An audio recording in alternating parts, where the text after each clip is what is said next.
My name is Felipe Cortes, and I'd like to find out why you're here. Well, I'm here to pay witness to those 15 brave individuals who allowed themselves to be arrested in civil disobedience. Okay. And they represent the best in our society to be willing to speak truth to power. And the power that we're talking about is been developed over so many years in this country.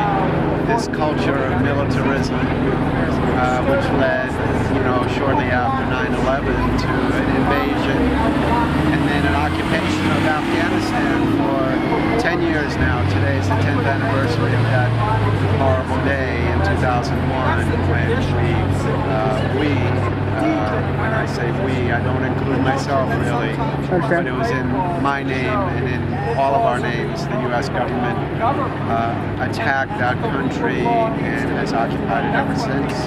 And of course the unspeakable crimes since then in Iraq and in other parts of the world where the military might of the U.S. has been brought to bear, and at the same time strangling the economy of this country, where banks have been bailed out, and as the saying goes, the 99% have been sold out. Do you think it's a good idea that the Occupy Wall Street movement move on to occupy the Federal Reserve? The Federal Reserve, I'm not familiar with. Okay. That part. Yeah.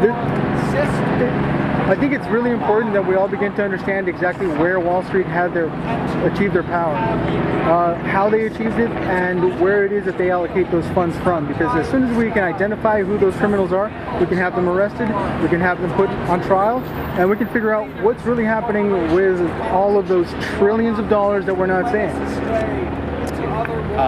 Well, that sounds right. That sounds right to me.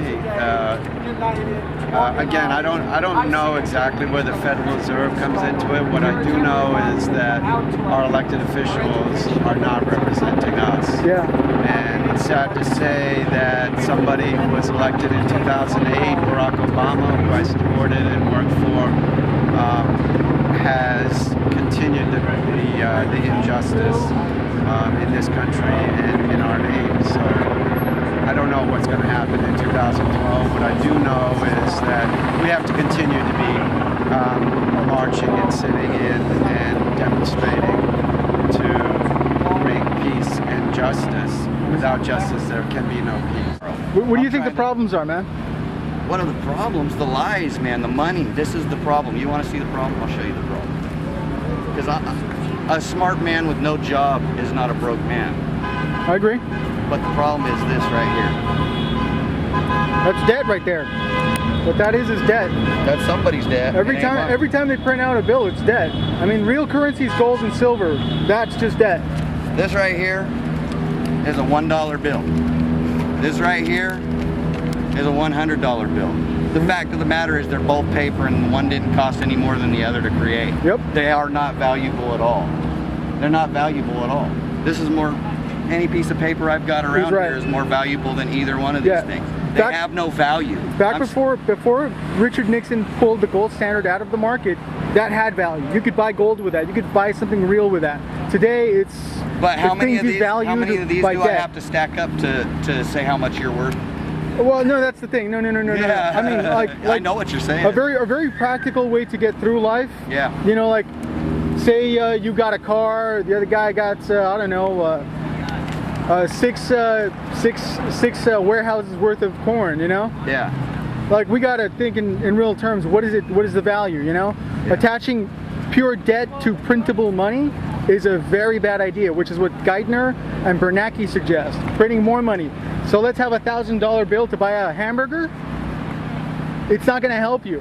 And when everything quadruples in value and your wages don't follow, wages... That's not capitalism, man. That's not fair market. Wages cause inflation. Inflation doesn't cause wages to rise. That's the fact of the matter is. The problem is they reconstructed all the rules that worked really good. And what time did they do it? Right after they knocked down our major financial institutions. And then you're gonna weaken the laws at that point when we need them to actually be stronger, and we definitely don't need them to be weaker. And then look what happened. Bernanke, Geithner, those guys need to be arrested. The guys at Goldman Sachs, they need to be arrested. George Bush needs to be arrested. With his hand on the Bible. Arrested. Dick Cheney, question with his hands on the Bible, because our president at the time our towers were knocked down, his major contributing business partner was the Bin Laden family. It was an inside job, man. While we were all grounded, we were flying the Bin Ladens out of our country. Yeah. Well, I couldn't get on a plane, and we're not even denying it. It's a matter of fact. Thank you, officer. Thank you, guys. But the thing is, we're not denying it. These aren't coincidences, and it's not conspiracy when we've got you on video. Yeah, we got your files. You know, we've got a Look, time we got machine. receipts going all the way to what? The Pentagon? We got a time machine we call the internet. Yeah, you know, it's there, man. Like it's printable. Look, you can go to the library and get the stuff. Yeah, that's the reality. Listen to Roosevelt. Listen to all the people who were publicly ridiculed or definitely assassinated. What do you JFK. What do you think is the next step for Occupy Wall Street? Asking questions of each other and answering them honestly. Okay, I'm with that. And then we figure it out. But what we're a whole bunch of well-intentioned people here. No, I know. And everybody's passionate because it's real to everybody. We're not out here. It's not fake. You can't fake this, or it wouldn't feel like it does. What is this? What? What? I don't know what's going on here. It's the 99%. It's a movement going on across the world. It's everybody standing up to authorities that don't take any responsibility, but are liberally handing it out to everybody else.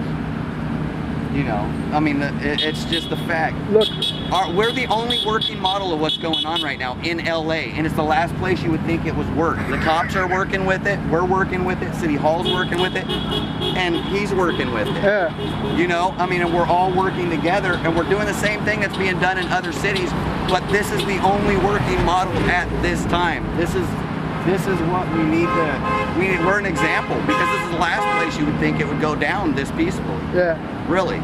But it's the only place it's going down this peaceful. We're all speaking peace everywhere we're at, but we're meeting physical resistance. Yeah. And the cops, they couldn't wear the badge. After all their training and everything they were taught, their final act before they could wear that badge was to swear an oath to the Constitution of the United States of America. The First Amendment is in the Constitution. Yeah. That's my right to free speech and our right to peacefully assemble. They took an oath to defend us. Actually, it's the acknowledgement that the government does not have permission to infringe upon that right. Correct. Yeah, that's what it is. And if they're defending the Constitution, they're defending our right to do it. Right. They should be out there basically doing that to anybody that comes out here and tries to add violence to our movement. Yeah, you know, I agree. That's what they're there for. I agree. Yeah. How do you feel about occupying the Federal Reserve? Occupying the Federal Reserve, I think whoever's occupying the Federal Reserve is a problem, because the Federal Reserve is a private institution. I don't like private institution running anything. Well, Federal Reserve sounds like a government agency, don't it? Because we put the word federal. It's not. It's independent, and we don't even know who's running it. I'll tell you who's running it. It's a corporation of banks offshore the Rothschilds, Rockefellers, Queen of England. I think it's like a bunch of banks going together who actually run the Federal Reserve, and they have no business coming into this country and adjusting our economy. Yeah. I hate this stuff. I really do. But I love eating. I love fishing. I love taking my son out and having a good time, and I can't do any of it without this. I can't opt out of this system. I like cash. I gotta change it. I don't miss it. I like cash. I like hard cash. I like solid gold. I like silver.